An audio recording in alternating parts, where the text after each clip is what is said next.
A glorious afternoon at America's National Park of Speed, Road America in Elkhart Lake, Wisconsin. Time for Pirelli GT4 America's Sprintx race action. Second race of the weekend, and it is the 10th round of the championship set to unfold. Cars already out on their formation lap. I'm Greg Creamer, joined by Calvin Fish. Ryan Marine with us in the pits, and great to have all of you with us here in our first weekend of racing with spectators back and able to watch a little bit in limited numbers following the protocols, but that is just great energy to be added as well. And tell you what, Cal, they've got one heck of a racetrack they've got to deal with here. Road America is a special place, but as you see, the lights are already out on the Acura NSX safety vehicle. You know, we talk about this is Sprintx racing, which means the drivers race in pairs, but we've seen wins in pairs this year too, haven't we? Yeah, we really have. And when you look at the championship season, it started off with a pair of wins for the 47 car. Then we saw the Bimmer World entry double up at VIR. Then it's back to the 47 car. Then the Flying Lizard team got a pair of wins. Well, we followed that trend. Billy Oberlin and James Walker Jr. won here yesterday. Can they double up here today as well? We're about to find out. They start from a pretty good spot as they work their way around. As I said, the Acura NSX, the official safety vehicle of SRO Motorsports America. And we are getting ready to go racing here. And this grid set by the second driver in the second practice session, because qualifying essentially was rained out. So it's going to be interesting to see how this plays out here. But I'll tell you what, for that number 82 BMW, that's good news if they want to get that second win. Yeah, they'll line up on the front row. You can see it there, the bright red and white and blue BMW being headed here by Billy Oberlin, sharing the car with James Walker Jr. Green is out. You're allowed to start jump the start here immediately and start to make some passes, not jump the start, but make some moves. Oberlin, that BMW has been really impressive with its straightaway speed. He outdrags Andrew Davis down in at the brake zone and sweeps across and takes the lead. Side by side as Kent Cook working the outside right there of Jan Halen. And they didn't run in yesterday's race, Belluardo and Halen, so they want to make up a little bit of ground and go here. He's on the attack early, immediately up to the 5th position. So everybody so far clean and through, and Oberlin into the lead early. And he got promoted to the front row with a non-starter with the 191 ridden racing Aston Martin, not taking part in the action here today after a big incident yesterday for Jeff Burton. Things settling in. Kenneth Cook up to that 3rd position in the B Sport Racing Aston Martin. They're on a bit of a tear of late. They've had a pair of 2nd, a 3rd, and a 4th from their last 4 events, so looking for better here today. And essentially, with the way this is set now, as it is in the second race of all of the Sprintx category cars, the starting drivers in the Sprintx ranks, if it's in a Pro-Am combination, it's the pros. So this is all awfully talented drivers here going after it. Look at this. A lot of side-by-side racing, but because of the caliber of driver, everybody clean and working hard. There's Patrick Gallagher, who had one of the drives in the race yesterday. The Patrick Gallagher with the drive. And great to see the Panos racing team back in action here this weekend. In the middle of that second pack is the number 50 machine with last year's sprint champion Ian James on board, sharing the car with Matt Keegan. Had a good run going yesterday until a bit of a technical issue. See what they can come up with here today. Here's that group coming in. Look at Michael Cooper looking at a way to get around Ian James. That's kind of a cut and paste from last year with the 2019 Sprint Championship with Pompelli, James, and Michael Cooper always going at it. But Patrick Gallagher gets a run on Michael Cooper and clears him through the sweep into turn 13. Nice move there by Gallagher again. Well, we know from what we've seen in other races that the Aston Martin GT4 car is well suited to this track. And Gallagher put in a stunning run when he got in the car yesterday. And look at him, he gets the run here. And that should be coming up. That's Jason Hart, I believe. Gallagher's on the move. He is. Bouncing back from big technical issues at the last event in our championship trail at Sonoma, where they had numerous issues, couldn't really get a good green start. As you see dust flying there on the exit of turn 1. Big move down to the inside. That's Halen trying to make a move on Samantha Tan, I believe. Yes. Around the outside goes Chris Wilson aboard the red and racing AMG Mercedes. Side by side with the Panos. He's got Gallagher right on his 6, Wilson does. Look at this scrum, Cal, behind this lead group. That is a scrap and a half going on for 5th position on back. Up front, Billy Orblin is not driving away from this field. Andrew Davis and company are keeping him honest. If we can survive this little Shimazal, I'll be amazed that there's not going to be some paint traded up through these next couple of corners. So many guys through so many corners side by side. And thus far, if there's been a touch, we sure haven't seen it. Boy, the two McLarens now duking it out. Cooper right in front of Andretti. Oh, no, that would have been an optimistic move there by Barber. He's trying to get by the crossbow. Robbie Foley making some big moves from 15th on the grid. Not a great qualifying run for Robbie yesterday, so they were very much in the thick of the championship chase after a pair of wins at Sonoma, but had a technical issue yesterday. They believe they had a piece of debris fly up and basically hit an electrical switch on that car and stranded Michael Diamond at the side of the road right here in the kink yesterday. Yeah, it was a frustrating run for sure. And was talking with the ST Racing team, Samantha Tan, and Samantha said she recognized that she was being overly cautious going into braking zones yesterday in that race because her reference point was the wet session that she'd been in. And she said, I was really over-slowing going through there, just worried about grip. And she's been fighting hard to try and hold off a very talented group of drivers here. She's lost a couple of spots here. Yeah, she got kind of out of position there and out of sync, but she's still doing a tremendous job holding in there with a very dynamic bunch of cars there. A lot of experience all the way around her as now Michael Cooper gets a run on the Nola Sport Racing entry down this front straightaway. And he's got Andretti tucking right in behind him. It's really tight there, apex to turn one. Smart. Staying right with Cooper around the outside. He's still there. Hart and Travis still have the championship lead. Coming in here.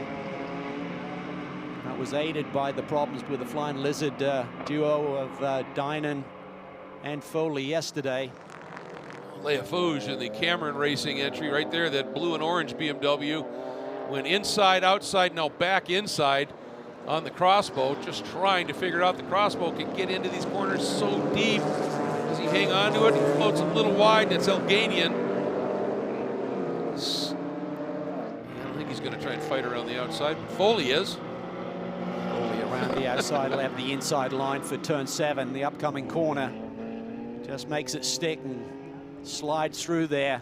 Samantha Tan is doing a tremendous job of hanging on. Cooper goes to the outside, tries to swing around wide, makes it stick. Brilliant move there by Cooper. It was, and Tan at the last moment recognized that if she continued her track, she might get into that McLaren's corner, and she just breathed it enough to keep it clean, but not enough to let Andretti slide through. That was a nice piece of adjustment driving by Samantha. She's really feeling the heat and withstanding this pressure remarkably well. Through the kink. Foley ducking and diving there, looking for a move on Andretti as they head down towards Canada corner. See if he pulls something off into the braking zone here. He's thinking about it. Oh, and a touch there. He had to give it up a little bit. There wasn't enough room, and one of the Nola Sport entries nearly gets into him, and then they run a little bit wide through Canada corner. Those two team cars almost coming together. Sorello in the mix as well. Had a brilliant run here yesterday. This is intense. This is awesome. And then Leia Fouge right behind Sorello.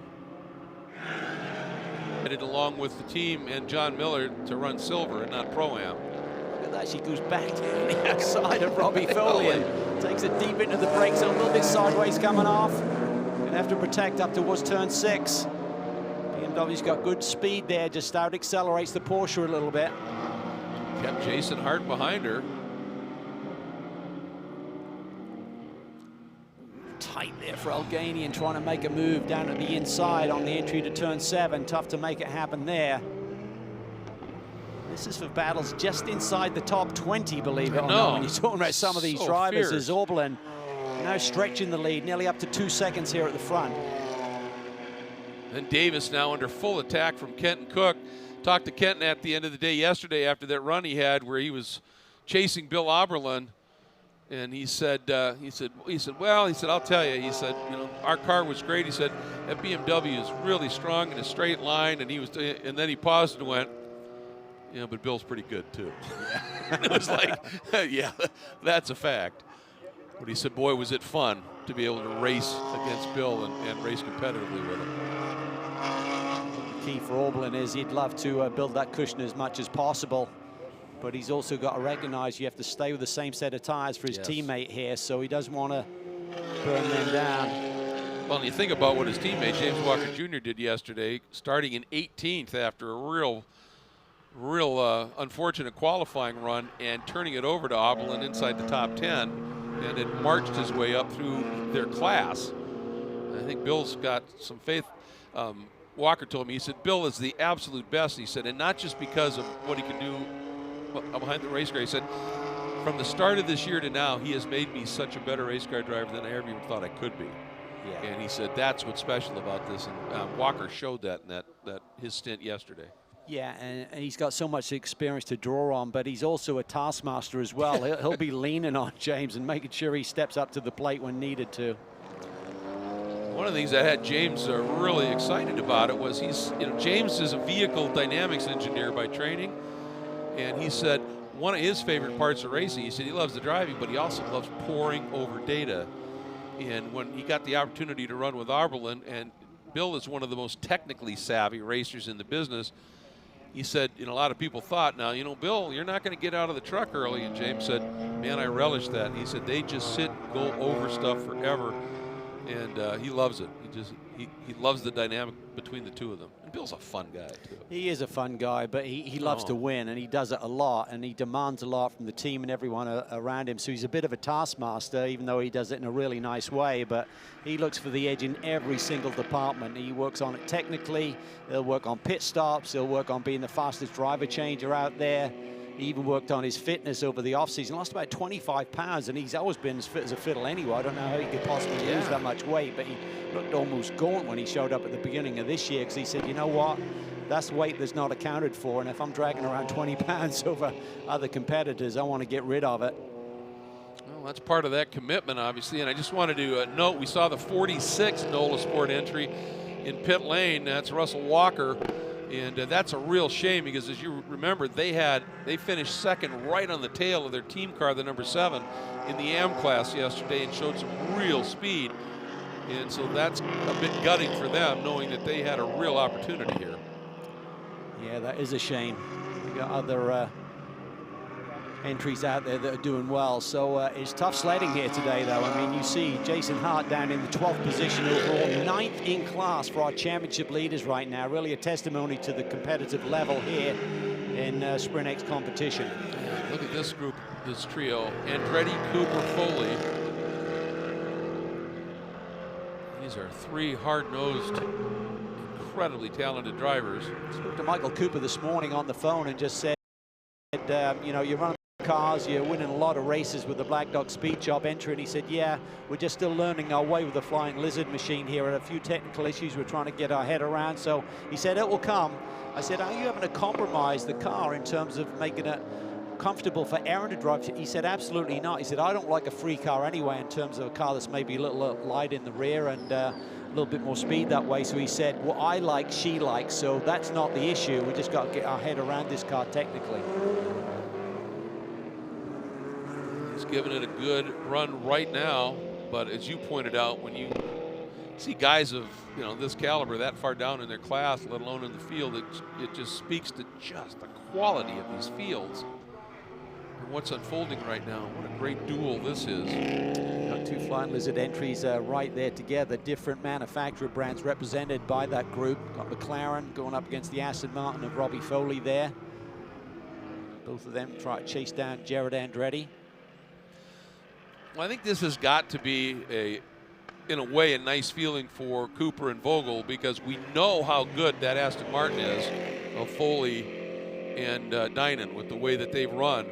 And right now, the fact that Cooper is able to stay right in front of that team car here, there would be some level of suggesting that perhaps they're really starting to get a handle on this car. See if Foley does something down to the inside here. He's not close enough. Yeah, a lot of people out of order, really, in terms of their potential speed because of that qualifying session getting rained out. Free practice 2 from Thursday afternoon has really set this grid, and probably wasn't on a lot of people's radar in terms of I need to get out there and set a fast lap. As Foley looks to the inside and makes it stick. Michael will give it to him as a teammate, you'd have to think. That was a really, really nice move, wasn't it? Well, it's a nice move, and also demonstrates the strength of the Aston Martin as well. Yes. Well, but Cooper, we know these McLarens are quick in a straight line. Look at this. Pushing it, not quite. Quite, but see what happens here. Now he pops to the outside. Foley drifts over to set up for the corner, but that was fun stuff. And, you know, this might now, I think you're going to see teams, you get into a weekend where on one of the days there's potential for rain for one of your qualifying sessions. I think everybody's going to say, well, let's put in one flyer in practice here. It's important, and the rain was certainly expected, so it's really up to teams to really be thinking ahead and thinking about that possibility. In practice, you know, you've got so many different agendas that you're working on, and outright speed sometimes isn't the case, but it should be now. Well, you also got to think about your tire allocation as well, so there's a lot of factors involved there. You don't want to suddenly go out on a fresh set of skins and use them up, and it was wasted because qualifying takes place as normal. So up front, Oberlin, gap now almost 3.5 seconds. And I think Kenton Cook may have a bit more speed available to him, but Andrew Davis doing a great job of hanging on to that second position right now. They had a technical issue yesterday with Jason Bell had a really good run. And then when they did their pit stop, car wouldn't refire, had a fuel pump issue, so that cost them a good chance of a result. And then right behind that group is Nick Whitmer, who even his teammate, who is a very talented driver, and Harry Gottsacker, has just called Whitmer a monster a few times with some of the runs that he's put in. And this is a shot that I saw just a little bit ago. We were back in the pack and looking at Jason Hart, 12th right now, admittedly. But Zach Anderson hanging right with his pro teammate. That's impressive stuff for Zach. He's really showing people some stuff this year, I think. Yeah, he really is. And Sean Gibbons and he have got a massive lead in the AM Championship. And looking way down the road, Chris Wilson leads in the AM class right now, is 7th overall and leading the AM division. But certainly the Nobler Sport team will still think they got a chance of victory here this afternoon. They'll keep digging deep. Right now. Oh, problems here. Hood is up. Hood pops up. This is massive. This is our championship leader. Nothing he could do but just pull over to the side. Almost needs to be able to hit the brakes if he can get it to slam down. He's trying, but just doesn't have the leverage. Oh, boy. This is gutting. Watch it right here. I tell you what, lucky it happened in a straight line. Imagine if that happened going through the kink. Oh, my goodness. Yeah. Unbelievable. Well, we have seen some crazy stuff here today, Cal. Have to wait and see if he can find a safe spot if he's not able to crawl it back to the pit lane as Kenton Cook continues to harry Andrew Davis for that position. And they're just, that B-Sport team are really knocking on the door of their first win this year. They are. He and Brian Putt have been tremendous. Every race we're seeing. I mean, yesterday Brian was really racy in his stint. Opportunistic passes and the like, and then turned it over to Kenton, who absolutely set sail. And you tend to forget with the way we've seen them run here in these last couple of events. This B-Sport team, this is a very small family team that is built from the ground up in the offseason. Yeah, they've got good technical direction though with Eric Peterson, who I believe is still their engineer. So they've got some good people. I've got a quality group, even though it's a small knit team. And that's why they're getting the results. And this Aston Martin in a number of different teams' hands this year has really proven to be quite the weapon. Speaking of which, looks like Foley has gotten around Andretti now and has taken off a little bit. There he is, then Andretti, Cooper, and then behind them that duel, not for the same class, with Hart hanging on in front of his AM teammate Anderson right there, but Anderson that close. And let's check another moment here, and this is the look. This is the moment for Robbie. Yeah, just deep on the brakes there, and it's not easy to outbrake Jared Andretti, so that just shows the strength of Robbie Foley and the Aston Martin collectively. Yeah, that was nicely done, and there he is now. That puts him now up into the, with Whitmer's issues, that's going to move him up now into 8th in the overall run, 7th in Pro-Am. And see, he's got, though, about almost 8 seconds, though, now, Cal. He's got to make up if he wants to get to Ian James. And there's Whitmer. He's pulled off. That's a class act. Look at that. He's just there, pushed it down. It's a disaster for these guys. Unbelievable. There's the ST team. That's John Miller, who'll hop in and. Just analyzing the data there. Yeah. Samantha Tan was doing a tremendous job of just hanging in amongst some pretty rich company there in terms of their speed. And the problem for this is as soon as he gets to any sort of speed, that hood's going to come back up again. Yeah, I wonder if he'll just take it in down at turn 5. You can drive through there. You lose a lap by doing it, but he's already lost. I'm surprised he didn't take the extra time to try and see if there was a pin. I'm not sure exactly of the locking mechanism there with the pins and clips on the hood. It's a long 4 miles at that sort of speed. Yeah, that's why I'm saying I think he might just pull off at 5. He's going to probably lose a lap anyway. The key for them is getting the minimum drive time to get some points here at least. Exactly. This is a pretty good scrap here as well. Halen, that's now 4th overall and Pro-Am. Gallagher 5th overall and Pro-Am. And those are teammates, believe it or not, for RS1 Motorsports, one in a Porsche and one in the Aston Martin. Gallagher's the only other driver other than Bill Aublin, our leader, in the 218 range. He's run a 218.8, Aublin's 218.4, but everyone else are below 19, so he's certainly got pace there. Yeah, he's awfully good. Then Chris Wilson right behind him. That's the AM leader. Oh, and look at this again, Cook trying to figure out a way around the outside of Andrew Davis. Gets a big run here, but just floats out a little bit too wide to probably set up Andrew. Andrew's up to the task there, runs it in the middle of the road and takes it in really late on the brakes. Just gets to apex before Kenton can make a move. These are great chess matches. Look at how slow Nick has to go. He's so concerned about that hood, rightfully. Davis continues to hang on down into turn 5.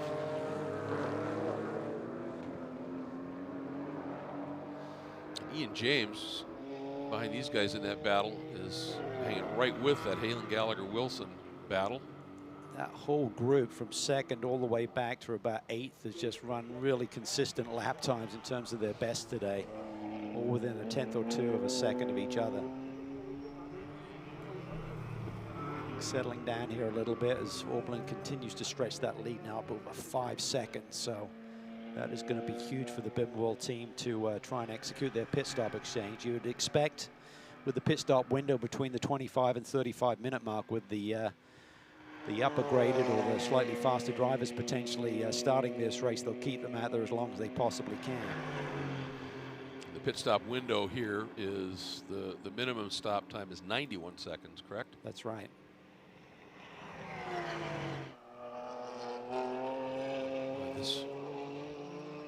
Andrew's just not cracking the door, is he? Not at all. He's not flinching. And you know Kenton has thrown everything at him he can right now. The problem is you might be able to get a little bit more aggressive and do something, but as you said, you've got to have tires on this car because that's something you don't change in that pit stop. Drivers only. That's why I was thinking that Bill, at the start of the race, those first few laps when he didn't draw away from anybody too much, I wonder if he was just doing what he had to, just be able to keep it in the lead, let those tires come in and take it easy. And maybe started on slightly lower starting pressure so they gradually build and get more into the sweet spot towards the second half of his run. And then make some adjustments during this pit stop exchange. No tire changes allowed unless it's an emergency situation during the driver changeover. That window will open up in about a minute or so, but I doubt if we'll see any of these leaders hit pit lane immediately. Obviously with the silver combinations, there's a chance that they'll do an early stop and try and do the undercut on some of the other drivers out there. Well, and I wonder if Samantha Tan might not come in early, put in John Miller, and then you got John Miller up going against some of the AMs in the field, and that always is interesting to watch. Yeah, interesting strategy how they do that. John's got a lot more experience, a little bit more speed than Samantha at this stage of her career, so elected to start him for race 1.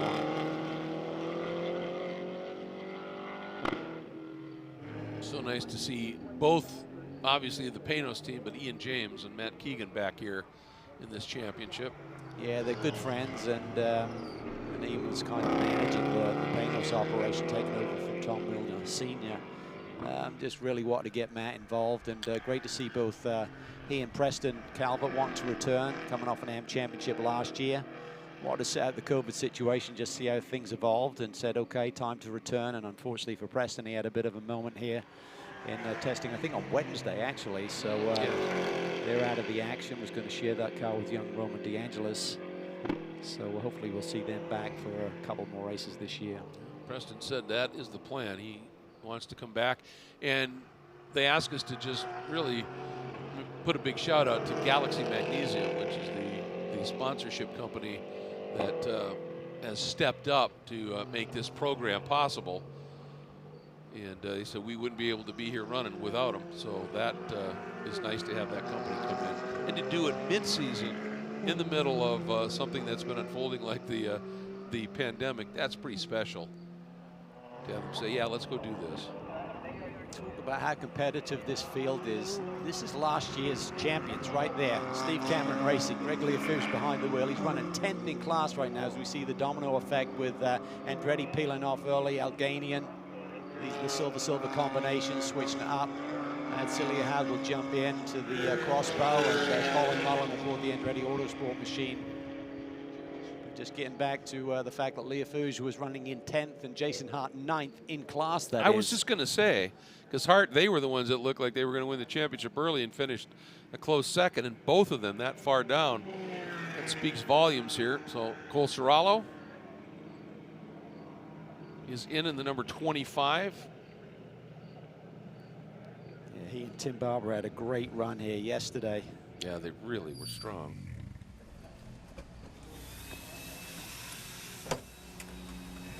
You see the unique entrance to this car. Let's find out how things are going down in pit lane, Ryan. Jared Andretti climbing out of the Andretti Autosport window world. Check it for Andretti McLaren, and there is some damage on the nose of that machine. I'm not sure if you guys caught that or not, but it is Colin Mullen being installed in that race car now. Remember, the full focus of this Andretti Autosport team right now is on Sprintx. They're not running in Sprint now this weekend and mostly for the rest of the season until we expect the season finale at Indy. Pretty smooth driver change here as they're just waiting for the right time to release Colin Mullen. We'll see what he can do in his stint. And out he heads, and yeah, good shot there. The damage at the front of that car got into somebody. All right. Right on the number. Wow. 91.004 for the Andretti team. That's awesome. That's as good as you can get without dipping into Joker territory. 31.9 for the crossbow switch over. 31.5, or excuse me, 91.5. Serralo and turning it over. That's some great stops. Samantha Tan and Miller, well, they just dipped into the Joker. Yeah, I don't think they used it yesterday. You're only allowed one per weekend, so they're trying to find everything they can to get back into the big points here. That's John TC coming out, having taken over from Tom Collingwood. What a performance by Andrew Davis, keeping someone as competitive as Kenton Cook behind him for this whole stint. It's great discipline in placing that race car. It's not like the car is slow. They led one of the practice sessions here earlier this weekend. But Andrew Davis, nonetheless, keeping a really fast Aston Martin behind him and keeping Bill Auberlen in his sights. Yeah. Auberlen 6.7 seconds to the good right now. Davis there, it's about as big a margin as he's had over Cook. Car length and a half. That's good stuff. Next, actually, that is Collingwood has taken over from TC, by the way, in the 69 BGB car.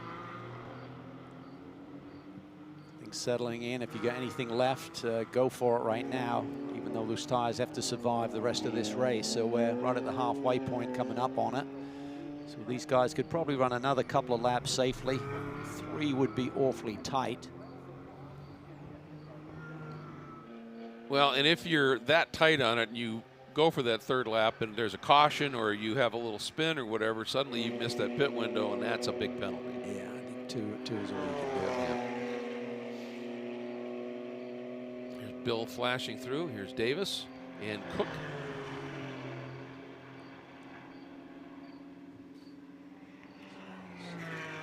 Basically 4 minutes and 40 seconds, so you need 29:40 on the clock when you get to the stripe, really, to even think about doing 2 more laps after this one. It's just going to be way too tight for anyone to try and think about. So I'd expect to see these cars complete this lap plus 1 more.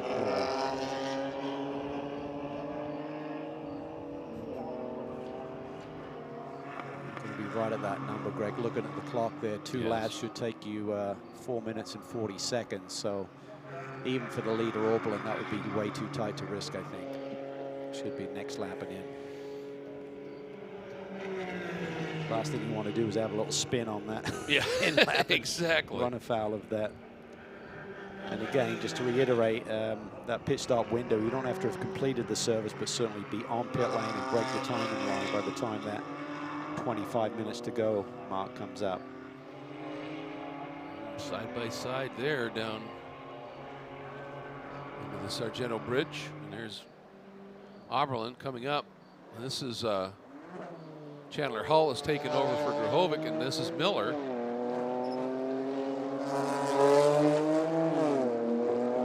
Miller's going to be up on the wheel as he always is. Just wrings the car's neck down to the inside. Chandler a little bit of room coming off there. That then cost Miller speed, but he still is able to clear him by the time they get to the apex of 7. Of course, Chandler ran a little bit earlier today in the touring car race and did a very nice job. Ended up with a strong top 5 finish. Actually, I think he was second, wasn't he? Yeah, he ended up second. Yeah, made some late moves late in the going there. And Grahovic dropped back a little bit. Now that was a few hours ago, and lots has unfolded since, but would having that 40 minutes of racing on the track here help him a little bit? Yeah, I think so. You're going to get into your rhythm a little bit quicker. You'll have a bit more confidence than someone who's been sitting around since yesterday. So, but nonetheless, at this level, when you're talking about guys like John Miller, they're going to be up to the task. 2 or 3 corners and they're back into a groove. Particularly on relatively warm tires, do you know what I mean? The cars just sit idle for about a minute and then off they go again. Great stint by Patrick Gallagher here. Just superb. Turns it over to his co-driver, who goes, his name's Joe Dalton, but he goes by Matt to honor his grandfather. And after all the issues they dealt with in Sonoma, to have that run yesterday, I was talking with Matt, and he said, we are so pumped. He said, you know, we knew that this team in that car was capable of it. This Auberlen coming in. Yeah, you can see the time there. So for Auberlen, he could have maybe squeaked it, but that would have been within a second or so. Everyone else has to hit pit lane.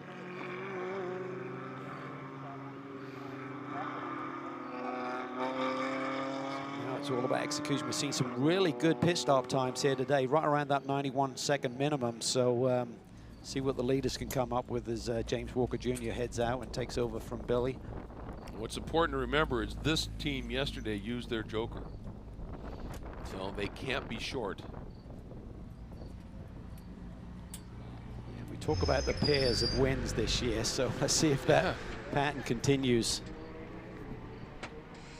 4 times the winner have followed up with a the next race win. Andrew out, Jason Bell climbing on board. That is 18th race today, I think. It's just maybe 18th session. Yeah, he's amazing. Yeah, we mentioned that earlier, that we were talking about his 8 races, but that means 8 qualies, 8 practices. It's a lot of seat time. All right, James Walker Jr. heading out. See just what they did. This one's got to be over 91 seconds. Oh, he's awfully close. Yeah, 92. That's okay. That's all right, absolutely. I mean, you've got to adjust, I feel. If you've got a nice lead, then don't cut it so close. I mean, if you're trying to grab track position and leapfrog someone, then you take a bit more risk. There you see. Oh, real quick, we're going to get down to Ryan, but first, just a note, Halen and Belluardo, that changeover way short. So that's going to be a problem for them. Ryan, what are you hearing? Problems for the GMG stable as well. Long pit stop. It appeared they were having trouble getting the radio plugged in for Jason Bell as he was replacing Andrew Davis. They lost not just time, but a couple of positions on pit lane. Wow, what a disaster after yesterday, where they came into the pit stop with a good track position and then had fuel pump issues. Now the driver change issue. It looked like Jason was struggling with the belts as well when he was getting in, Ryan. So not a good clean start for them as he now gets up to speed, gets down into the inside of John Allen. Everybody else relatively good on their stops. The one exception might be Jason Hart to Matt Travis, about 6 seconds long. Foley to Dynan using up their joker as well, 130.65. Yeah. I believe they didn't use it yesterday because the car broke. Yes. Yeah. So they should be okay. Oh, and a bad stop, though, for Zach Anderson to Sean Gibbons, our points leaders in the AM category, by a bunch. That is a disaster for that group who have been a tier of late. That's 20 plus seconds long. Remember, they were right behind. Zach had that car right behind Jason Hart when they came in. He did. Matt Keegan starting to put the pressure on John Allen there as they come through the carousel. Ooh, wiggle there by Matt. Oh, that's Dynan with big pressure and big run down to the inside. This is going to be tight. Keegan's not just going to give it. That's not his makeup at all. Matt's the real deal. He can get the job done. So there's Jason Bell. And then here comes this duel.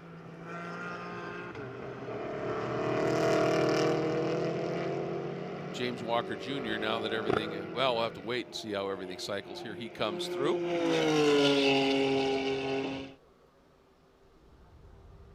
And if he can match the precision of his run yesterday. He's got a 9-second lead here with Brian Putt now up to second with the drama for the GMG group on pit lane. So the 15 has obviously jumped around the 2 car with Jason Bell now behind the wheel after their delay in the pit stop. And the 37 of Belluardo. He's got that pit stop penalty. He's got to do a drive-through for being too shy on that. Yep, and then Dynan. And Dynan has gone by Keegan. And then your AM leader right now is John Allen running 7th overall. A lot of cars between himself and Sean Gibbons, who is dropping quite a bit because of that long stop. Yeah, that really hurt them. Yep. Allen could be on for their 4th win of the year, so he's got a big gap to work with. And we've seen before, once he gets into a rhythm, he can run consistent lap times and maybe able to hang on here. So Brian Putt now behind the wheel of this Aston Martin B Sport racing machine. Has he got anything for James Walker Jr.? James did a tremendous job. I mean, a lot of the focus is on Bill Oberlin because of his speed and experience and stature, but Walker Jr. did a tremendous opening stint yesterday. Took the car to the front from a poor qualifying run. Yeah, he was 18th overall and something like 9th in class, and he turned it over to Bill leading in the class. I mean, you really can't do much better than that. Well, when he's got the car underneath him and he gets into that sweet spot, he can really deliver. Oh, no question. We talked about how Brian Putt has, the last couple of races, we've really seen him get really racy. And I think he's really finally feeling really comfortable in that car. Probably throw a couple more wheelies in there.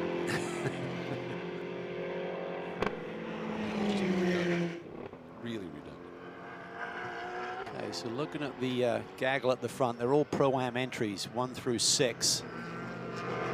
6th car being Matt Keegan. We're looking at the 5th place car, Michael Dinan, there as they exit Canada corner. And he's catching Jason Bell pretty quickly here, as Jason now getting his arms wrapped around a GT4 machine, having just got jumped out of a GT2 Porsche about an hour or so ago. There's Keegan. There's Dinan now, moves to the inside on Bell. Belluardo will eventually get that call down pit lane for being a pit lane time. So Dinan now moves up to 4th overall and in class. That will become 3rd, as you said. He's got, what's he got there? About 10 seconds or so to try and catch a putt. Yep. And about 20 minutes to do it in, so maybe 9-10 laps. See what he can put together here. Yeah, I mean, if he can find a second plus a bit per lap, it could be game on before the checkered flag. Have to wait and see. Michael's very much on top of his game right now. Yeah, in the sprint race earlier today, he stayed right with Cooper and Pompelli for the first half of that race. I mean, it was impressive. Stop and hold plus 2.4 seconds for the number 37 car, so that 2.4 equates to the amount they are underneath the minimum. Siljehaug right now trying to figure out a way to get through on John Allen. I think Colin Mullen has gone through. Yes, he's made the pass. Now Siljehaug, he can just go, look how much deeper on the brakes. Yeah, but he's chasing down the man right in front of him now, Colin Mullen, for the silver class victory. That's true with the problems for Whitmer.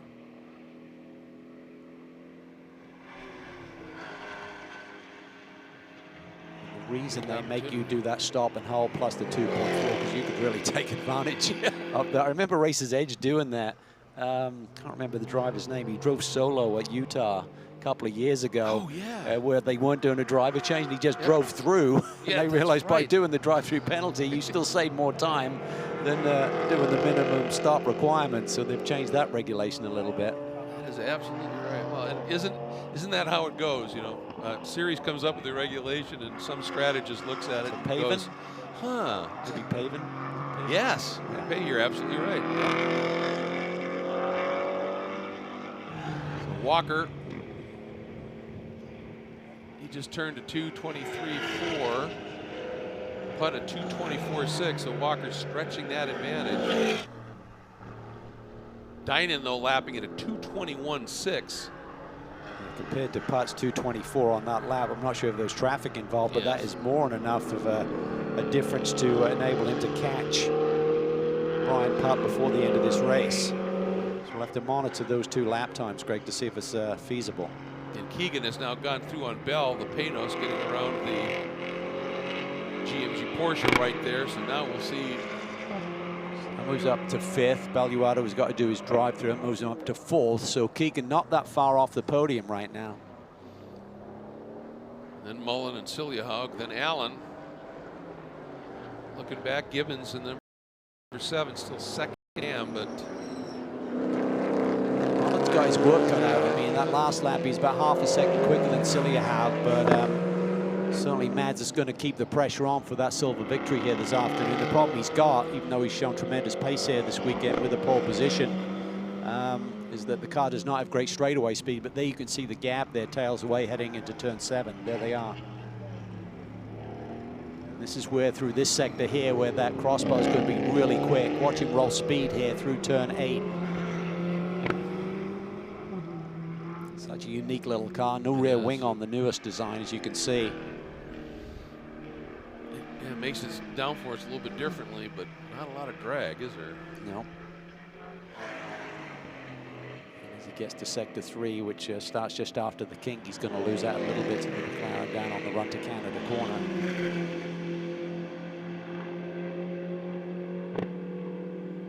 That has to be a fun car to drive. I would think.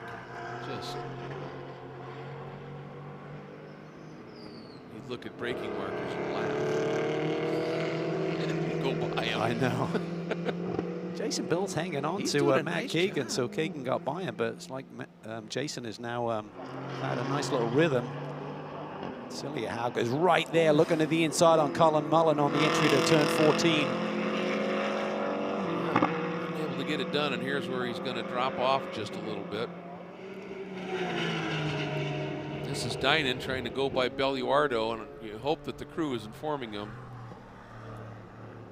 that don't push it too hard. This guy, It's dangerous right there. yeah. Belluardo was pretty feisty, just like his teammate. Doesn't give it up easy, so hats off to him. But you got to feel that he must have got the message by now. So, And you're allowed, what, 2 passes. Once you get word, you can go by start finish twice, and then you better stop or they just stop scoring you. yeah, and that's all part of the strategy. If you've got relatively clean air, you want to keep him out there and not pit early and maybe buried more in the pack. So he's got good pace.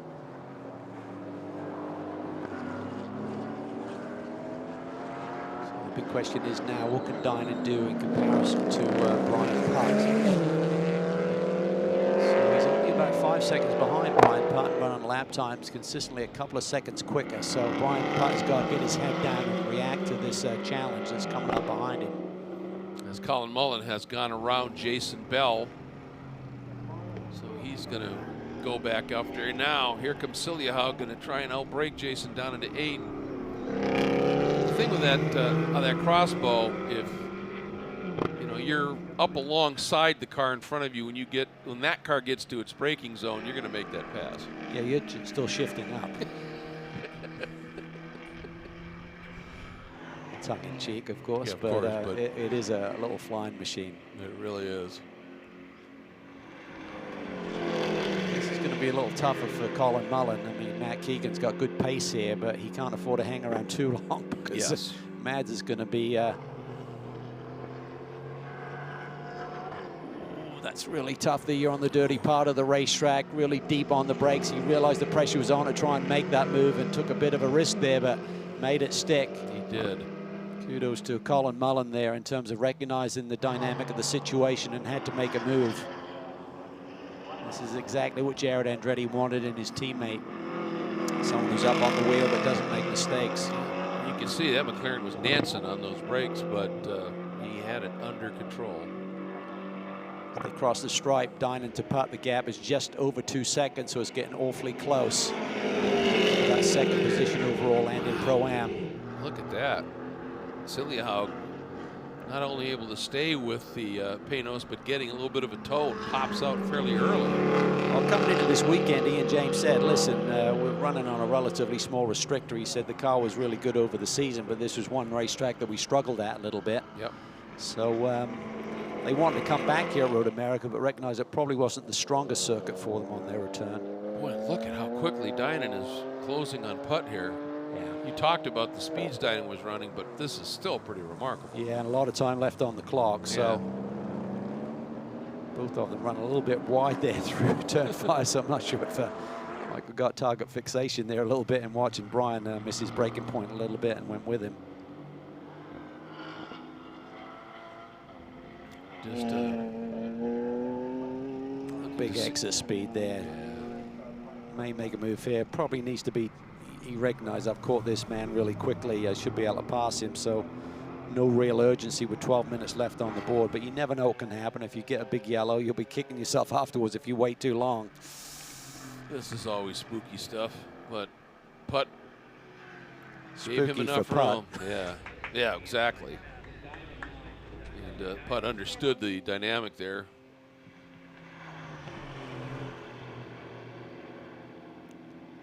Let's think about where Travis is. So we talked about yesterday how tight the championship was getting between the 47 car and this machine, the 21.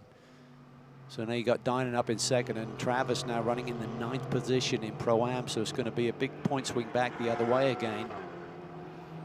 You know, Dynan right now is easily the fastest car in the track. I mean, he just ran a lap that was 2 seconds, 3 seconds quicker than Walker and Putt. I guess the question we need to be thinking about now with this much time on the board, can he catch James Walker Jr.? Yeah, that is a lap that Dynan's putting in here. I mean, Mullen turns a 2:22.6. Yeah, Walker's got to respond here. Yeah. He's got to get up on the wheel a little bit. And that last lap was a 2:23.7. Auckland's fastest lap earlier on fresher tires was a 2:18.4. So I'm not sure if that was traffic affected by James in terms of that lap time.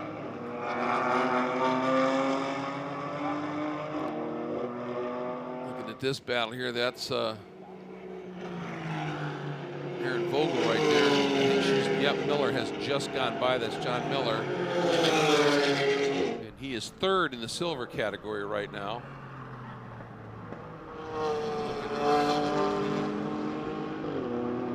So yeah, he's 15 seconds adrift in that Mullen-Silliahaug battle, so it's going to be pretty difficult for a driver of Mr. Excitement's talent to get to the front. Yes. But I really think that Michael Dynan has a shot at this. I mean, James Walker Jr. has got to respond. He's got to dig deep here and find some lap time here. Otherwise, Dynan has enough time left on the board. Probably 4 laps, maybe 5 to catch him. The gap was 9.1 seconds last time across the stripe. So if he can pull him by about 1.6, 1.7 a lap, that's going to be enough to get there. Now, Ryan, are the Flying Lizard pits getting a little excited about a potential overall? Yeah, I'd say they are. I had a moment to chat with Darren Law a second ago, and he said, look, we know it's going to be close. We also know it's been a good points day already, so priority is get the car to the finish. But he finished by saying, look, if Michael catches Brian, we're going to tell him to go, and we want that overall win if we can get it. Well, they need it, too, after what happened yesterday. They, as much points as they can get, they need to go after it here. And watching this battle for the silver win between Colin Mullen and Matt Silliahaug, you know that if he gets through, Silliahaug will probably. Oh, he's looking at the inside. He can put that car wherever he wants it to go, and Colin Mullen recognizes that. He's got to make that McLaren really wide there into these brake zones. Pull him a little bit up the hill, but not as dramatic as we saw last year with the older configuration crossbow. They've certainly made this car a lot more raceable with the changes to the new spec car. On another penalty coming up, Keegan in the number 50. Don't know who had it, but a pit speed violation. So too quick. I suppose, you know, your first weekend back racing in a number of months. These are the little things that are going to trigger you here. But the interesting thing to me is that Belluardo has not made his stop. And he's done a lot more than 2 laps past that start-finish line. Yeah, well, they'll stop scoring him if he's outside of that range that they allow you to have. And looking at the gap up front, 6.7 seconds, Walker Jr. to Dynan, so 2.4 seconds I think he took out on that last lap. That's massive. Yeah. Well, this is going to help Mullen as he gets through on Belluardo, and Silliahaug couldn't. See if Silliahaug is able to just slice by and under braking down into 8, and that's his plan. Did a lot of testing with that crossbow since the turbo issues that they had at the last rounds at Sonoma, running in I think it was 106 degrees heat. In California, it's been just unbelievably hot, and thoughts to everyone who's been struggling with the wildfires out there once again. Just dramatic conditions that the California community is dealing with. Look at the run that Silliahaug had through the carousel. Like the car's in a different league through there. He tends to diamond that a little bit. He has a lot wider arc at the entry of that corner, and then is able to just roll throttle to that apex. It drops off a little bit, doesn't it? As you come out of the, ooh, big twitch there by Mullen. He's trying to brake in the middle of the road, which is not where there's a ton of grip in dry conditions. It's more the wet braking line. Just trying to defend. He's got a lot of work with over 6 minutes to go to hang on to this win here today. The World team have done a brilliant job. They've been struggling in general with Jared Andretti's sprint car machine, but certainly in Sprintx competition, they always seem to be a factor.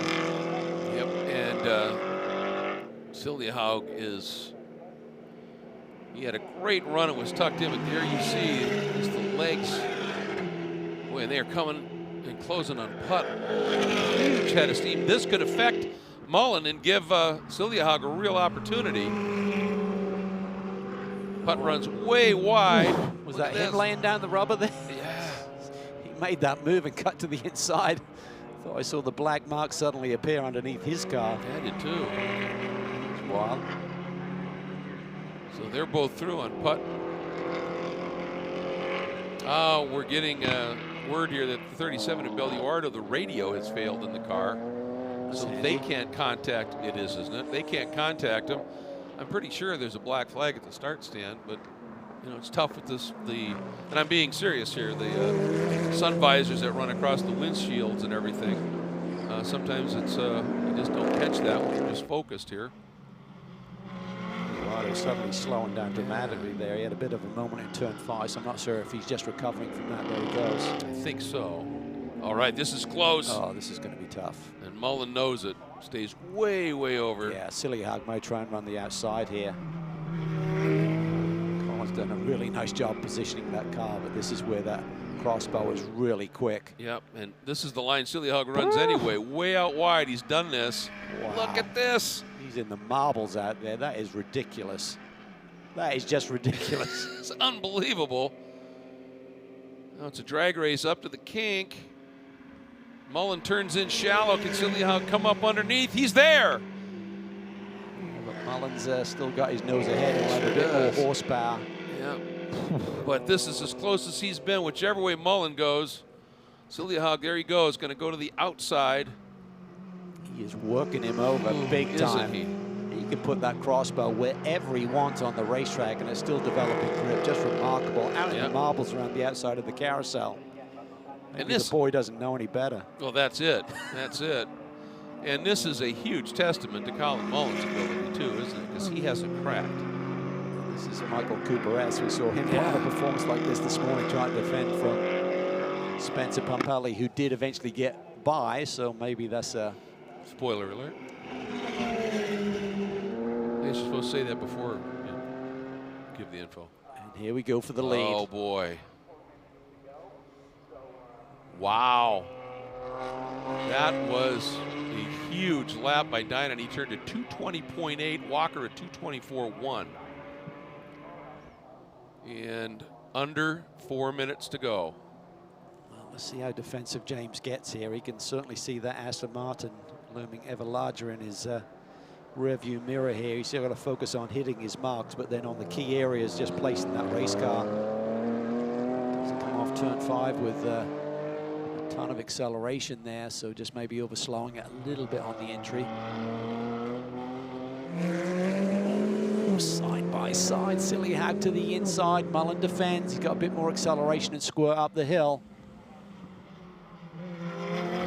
Big battles here for both classes.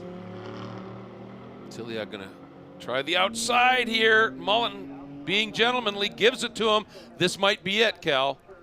Yeah, he's going to clear him here. He's going to be deep on the brakes. Nothing that Colin can do. And if he gets to the carousel, he's probably going to gap him by a car length or two easily with the speed that we've seen on previous laps.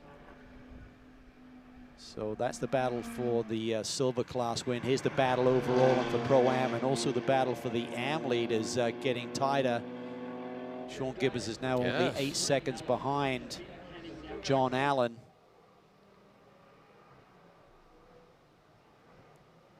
Boy, this is just intense stuff. Look at the exit speed that Dynan has. Walker's placing the car in the right spot down into the brake zones, but he's not rolling through the apex with enough momentum. He's kind of probably a bit off the cam in terms of the sweet spot, the torque of the motor. Good exit there, good job there. BMW does seem to have pretty equal speed, at least, to the Aston Martin there, even though Michael's got a bit of a roll going. Team looking on. Waiting to see, does Michael pop to the inside? How much patience does he have here? 1 lap to go, I believe. Should have seen the white flag here. Ooh, and he's way wide. But boy, carries a ton of speed in doing it. Clears him. Nice job there by Michael Dynan. That was a charge. Just had enough time. Yep. Wasn't really focused on it then. Suddenly when he was up to second, it was like, hang on. Lap times he was cutting compared to Walker made it feasible, and he had just enough time on the board. Now for Oberlin and Walker, I mean, second in class, can be helpful in the points. And it's going to break that sequence of the wins coming in pairs. Yeah, it's a good. Exactly. Pairs of wins so far. This was going to be 5 if the 82 could have hung on, but it's also going to make the 3rd win out of 4 in Sprintx competition for the Dine and Foley combination. Really tighten things up in the championship. Yeah. Looking at the run here. Well, Travis is now up into 5th, so he's been making some moves. That's going to help things a little bit for the Nola Sport team. And Siljahaug on that last lap turned to 2:21.5 and is easing away from Mullen here. There is Michael Dinan.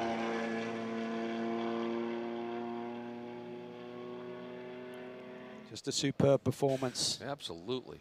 Just from deep in the pack. I mean, they qualified way down the order as the grid was set from practice times here on Thursday. 15th position they started. Foley did a great job cutting his way through the field.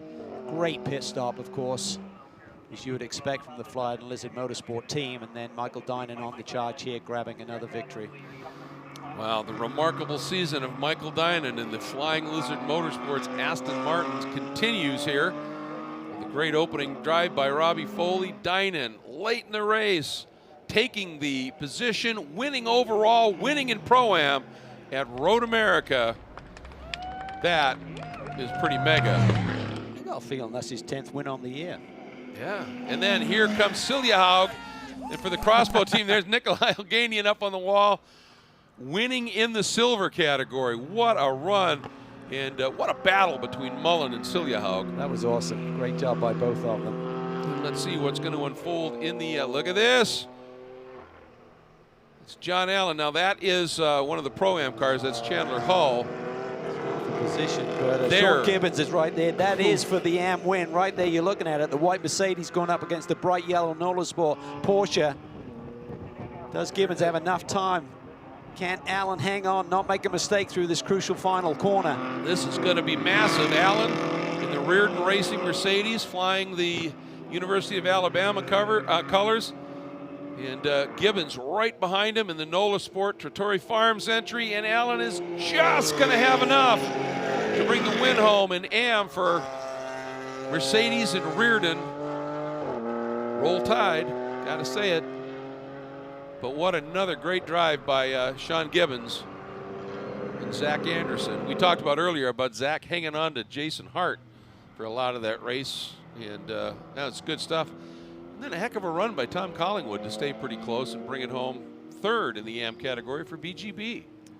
Well, 3 different classes in this race, and every one of them went right down to the final lap in terms of determining the winner. Really cool stuff. And the CrowdStrike fastest lap, that 2:18.460 goes to Bill Oberlin. It's a nice run, and I'm sure Walker is the 2nd overall, 2nd in class, and I'm sure he'll be a little frustrated. Well, we talk about the fine margins. Remember, on that pit stop exchange, it was a good, tidy pit stop. They left just over a second on the board. I'm not sure that would have been enough for Walker to hang on to, but would have made it a little bit later in that final lap before he got caught. Yeah, exactly. Here's a look at the original results. You can see top 2 overall, also Pro-Am, Foley Dinan, Walker Oberlin, then Mad Siljahaug and Nikolai Elganian in the crossbow, winning in the silver category. 3rd overall, Mullen Andretti. 4th overall, 2nd in silver. Then Kenton Cook, Brian Putt. Again, Pro-Am, Jason Bell and Andrew Davis. And John Miller, he had a nice charge through the pack, didn't he? And up into 3rd in silver and 7th overall. Then Travis Hart, Ogle Cooper, Dalton Gallagher. Next up, then 4th in the silver category is Barber and Serralo. Then Leofoge and Quinlan. And then Grahovic and Hull. And then battle in Am that was so close at the end. Allen over Gibbons. Then Collingwood. And the Belluard O'Halon. And I wonder if they've just assessed that penalty as a time penalty and moved him back. We'll have to follow up on that. And then Rappaport and Derek DeBoer. We didn't see a lot of the Rappaport DeBoer Racers Group entry, but did want to just make a comment about that. That's the Silver State Medical Consultants and Fast Life TV entry. And Fast Life TV with Derek and his wife Brooke, they've got a new mission and partnership. They're working to raise awareness and money to help stop human trafficking. So it's a great program that they've put together as well. Let's take a look at some highlights here for this 10th round championship. And from the pole, Oberlin up front, gets around Andrew Davis, slots into the lead. These opening few laps, Cal, were just insane. The cars running in this massive pack. It was unbelievable. A lot of drivers out of position with the grid being set by free practice times here on Thursday, where people really weren't focused on laying down a fast lap. Robbie Foley was on a mission early, finally gets down to the inside on Jared Andretti into Canada corner as Michael Cooper tries to follow through as well. In this big moment here, piece of debris, and what happened? What let loose? Well, what it was the hood on the number 28 machine. Something popped, and Nick Whitmer had to take it off track, push the hood down, and then limp around. And then this great battle here. These guys were really putting on a show. Dining on putt, and then finally on the last lap through turn one. It was the long way around. Big radius, big speed. Slices it to the front. And that just marked a remarkable charge through the pack. Dinan and Foley and Flying Lizard winning in the Aston Martin here at Road America, with Walker and Oberlin second. And right behind, there was the crossbow. Sylvia Haugen-Elganian winning in the silver category. And there is James Walker Jr. out of the car. And he has a look on his face of, I had this one. Yeah, he'll be disappointed. Sure. He was trying to hang on there, but he's a competitor. He really is. So just looking behind him there's Colin Mullen, who he didn't hang on over that crossbow, but man, I'll tell you, that was an absolutely brilliant defense for laps that he put on. Just getting back to the Michael Dinan situation. Yes. I think that is his 10th win, 7 in Sprint now and 3 in Sprintx. That is quite the season he's putting together. Just raw speed. I mean, he's always had that potential, but the speed we're seeing this year, and then you combine it with some quickly evolving racecraft. There's Walker having a quick chat with him. He was doing everything he could to hang on. There's Jack Baldwin, series class manager. He'll be excited by the races he's seen today. The finish on the sprint race earlier today was sensational, and that was a great battle in all 3 classes. GT4 cars are just wonderful cars. There's just a wonderful dynamic to it. There's a real mixture of different manufacturers and horses for courses. Looks like the Porsches are struggling here a little bit this weekend when you look at the results for Travis and Hart, for example, down in 5th position within their class, but nonetheless, they've had strong days this year.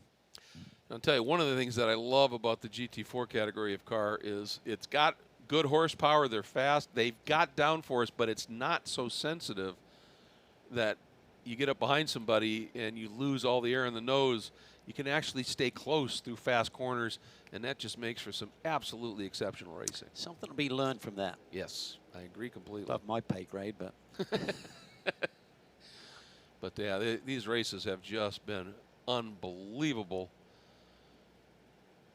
And they fly by. I mean, that's kind of the the thing. You look up at the clock and you go, no way, it can't be this far into the race already. It's just because it's just start to finish. It's great stuff. And speaking of great stuff, yeah, 10 wins for Dinan. Foley. I think he knows his way. Yeah, he's still walking a little gingerly on that leg, isn't he? But Foley? it doesn't affect him in the car. Yeah. Well, he had an incident in a different championship right here at Road America down in turn 5, and took quite the knock, but he's dug deep, and Boy, when you're on a roll like he is in multiple championships, it's a sweet spot for his career. You never know if you're always going to be in the same situation.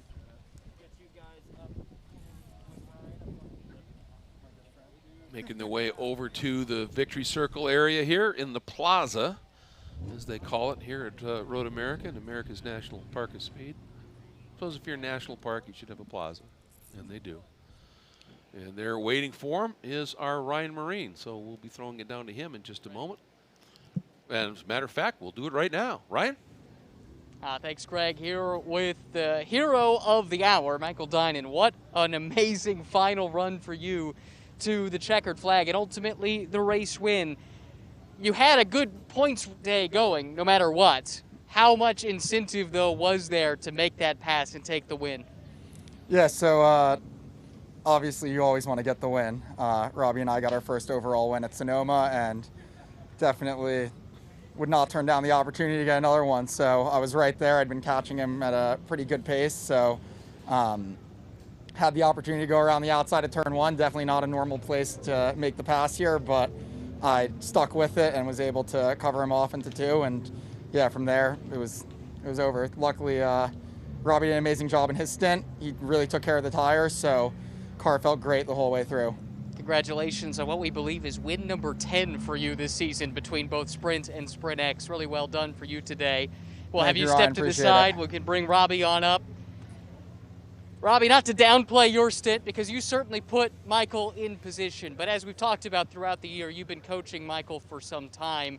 Is that the best performance we've seen out of him to date? Yeah, it's definitely up there. He's had great performances all year. Yeah, he did all the work, really. I just tried to get through the field as cleanly as possible. I passed a lot of cars, but I wanted to take care of the car for him at the end of the race. There were some sketchy moments that I just tried to avoid, and yeah, I knew about his pace at the end, and he closed out a great race, and yeah, this win's all him. So hopefully we're in a better starting position tomorrow. I think we started 14th, 15th today, but we start second tomorrow. So hopefully maybe it's a bit easier, and yeah, we'll have a great race tomorrow. It's a dangerous proposition for the rest of the field, given your pace. Congratulations, Thanks. guys. Awesome. Thank you. Yeah, it's that's a true statement by Ryan. Just the speed that these guys have here. You take a look. This is the Pro-Am category provisional results, and that's the battle here.